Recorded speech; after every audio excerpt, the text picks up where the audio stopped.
If you go out into a desert, you'll see why it's one of the most deadly, uninhabitable places on the planet.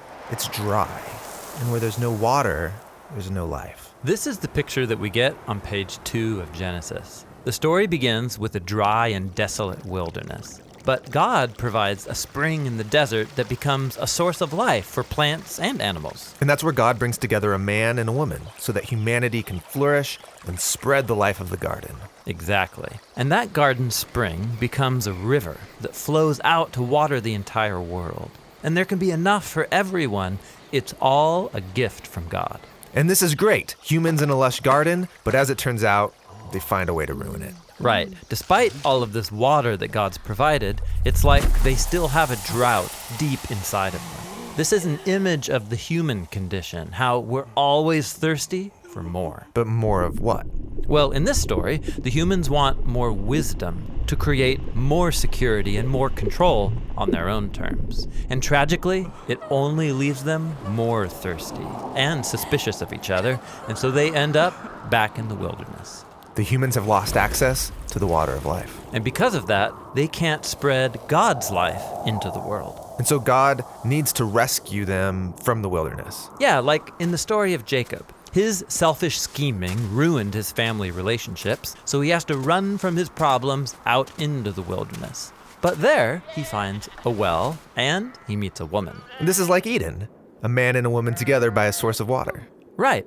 And then through Jacob, God creates the family of Israel.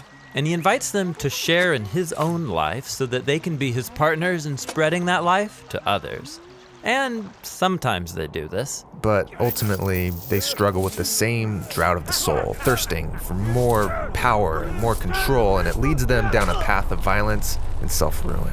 And so they find themselves in a new wilderness, captive to other nations. All this effort to quench our own thirst on our own terms, it's killing us. Yeah, the biblical prophet Ezekiel described Israel in exile as a pile of dry bones, scattered in a desert valley. But, he said, one day God will pour out his own life presence, his spirit, to water the land, to create a new Eden and new kinds of humans. People who can spread God's life to others. Exactly. And so this brings us to the story of Jesus. Right. And there's a story about Jesus who goes to a well that Jacob used to own. And just like in Jacob's story, Jesus meets a woman. And he tells this woman that no matter how much water she drinks from this well, she'll always thirst for more. Then he offers water that could quench her thirst forever. He's not talking about the well water. No, what he's talking about is God's own life that comes through him to us to satisfy our deepest thirsts. This is why later on Jesus says, "Let anyone who's thirsty come to me and drink." This is cool, but it's also a strange image, drinking from a person. Totally. And it's connected to another strange image we find in the story of Jesus' death on the cross. A Roman soldier thrusts a spear in Jesus' side, and there's blood. But also, all this water flows out. Yes, it's an image showing how Jesus' death is a fountain of life. From him, God's own love that would die for his enemies flows down and out into the world.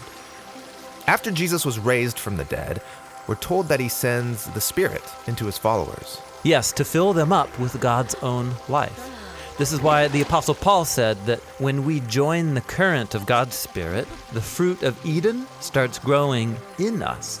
Love and joy, patience and kindness, gentleness and self-control. People like that can create beautiful things in the world that bring life to others. Yes, like little streams of God's life that can come together and point forward to the beautiful scene that we find on the last page of the Bible. There's a new river of life. Yes, it's flowing out from God and into a renewed creation, bringing life to all wherever it goes.